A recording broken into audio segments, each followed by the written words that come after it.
Hey friends, how are you? Hope you're well. Welcome to episode 11 of A Book and a Bake. Yeah, I've almost made it a year. Wow, I'll be, it's been nice doing this, and I plan to continue. So I hope you're enjoying them. So the book I've chosen for November is Taste by Stanley Tucci. I really enjoyed this book. It was really, really interesting to learn about his life through food. Yeah, I'm having a bad day, but never mind. Yeah, so we learn more about Stanley Tucci's life and his, as I say, my life through food, and you get snippets of his life and the sort of the recipes and the food that were part of that part of his life, as it were. I really enjoyed this. I love the fact that you get like a wee sort of snippet of writing, sort of like the chapters are pretty short, and you'll get bits about his life, and then you'll get some recipes, and then another section of his life and moreh. It was really, really interesting. I loved the sort of the banter between him and his mum.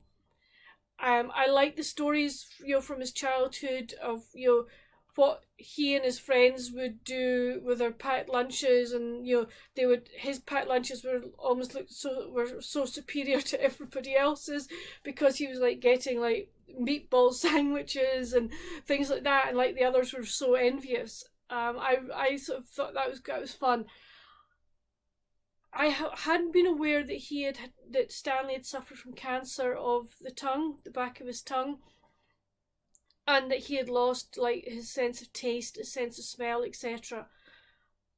I thought it was very poignant the way he wrote about it and described it, and what it really meant for him, and how it affected him, and how it still affects him to this day. Obviously, I'm thankful that he is cancer free and the treatment has worked, but some of the side effects are still lingering, which I thought was very, very interesting. It was not something I knew about, and I found it was nice to be sort of, shall we say, educated about this. I have, as well as reading this, I've been watching on the BBC. There is he's doing a programme at the moment. Was it The Tastes of Italy? And it's really, really interesting. I have to say, some of the dishes that he is tasting, I'm like, you're a brave man. I would never in my life try something like that. But he is, he's trying everything, and it's just so educational. It's like really, really interesting, because you're getting some of the history of the regions of Italy as well, and the towns that he's going to, and you're meeting people that he is meeting, sort of farmers, etc. So you're getting to see what not only high-end restaurants, etc. eat, but what locals eat as well. So I don't want to sort of say much more about this, because I think it's better that you read it, as it being a memoir, but a food memoir. I think it's better if you read it for yourself and just enjoy the stories of his life. And I have to say, there are a number of recipes in this book that I want to try, because I think they sound so delicious. But in the next bit of the video, you will see what I chose to make from this book. It was a very simple dish, but by gum, it was tasty. So I really enjoyed it. But friends, I hope that you have enjoyed this. As I say, a very, very short and probably very vague review of this book, but as I say, I don't really want to go into detail. It's very hard also to go into detail of a memoir and not spoil it. So I hope you will read this, and that you might make what I have made in the next clip. But until my next episode of A Book and a Bake, friends, stay safe and happy reading. Bye. Welcome to the bake part of this episode. So as I say, it's from Stanley Tucci's Taste My Life Through Food, and I'm going to be making eggs with tomatoes. I'm not going to let you see the recipe, because I don't think that's fair on him, but I've got my egg to slice. I've got my frying pan here. I'm just using chopped tomatoes rather than plum ones. But yeah, all I'm going to do at the moment is slice my onion thinly. Okay, so I'm just frying the onions gently, just to sweat them off for a wee bit. I think I do it for about 3 minutes, and then I'm going to tip my can of tomatoes in. I'm going to go slightly off-piste in this one, so if Mr. Tucci is ever watching this, I apologise for adapting your family's recipe. I'm going to add some Italian herbs to it. So I'm still sticking with the Italian theme, so that's fine, but when I put the tomatoes in, I'm going to season with salt and pepper, and then I'm going to add some Italian seasoning to it. So as you see, it's bubbling away. I'm actually going to turn it down so it just gently simmers. I use herbamere, you can use anything else you want, but I'm going to put some herbamere into this, and I'm going to put some pepper and some Italian seasoning and give it another little stir. So that's the tomatoes, just going to let them cook away nice and gently for about 20 minutes, and then I'll let you see what I do after that.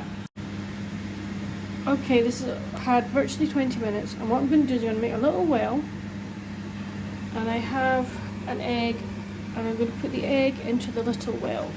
At least put it this way, I'm going to attempt to put the egg into the little well. Just do that. Hopefully that's going to go in. And I'm going to do 2 others, and then I'm going to cover it. So I'll let you see what it looks like once all 3 eggs are in. Okay, the eggs are in, and I'm going to put the lid on.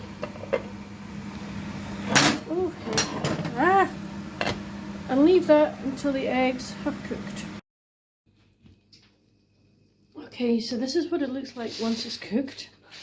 So I'm just about to serve it out, and we're making this a main meal, so I'm adding some chips with it. But you could add anything you want, or you could just have it in your own with some chunky bread. So this is what it looks like in the pan. Okay, Mum's about to test. Okay. Okay, what would you want differently done? I think it's going to sound silly, but adding sugar. I did wonder about that, but decided not to because it's quite I pungent. I tasted and I thought it was right. Okay, Dad, you try.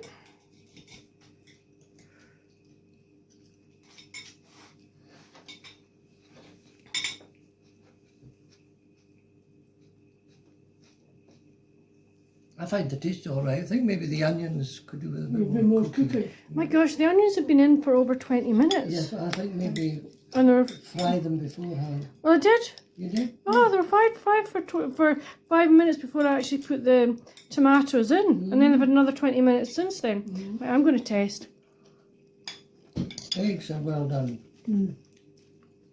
Yeah, the onions do need further cooking. So if you're making this at home, guys, I would cook your onions for at least 10 minutes before you put your tomatoes in. But it's half a teaspoonful of caster sugar in as well. But when you put the tomatoes in. But really, it is very nice, and I'll definitely be making it again.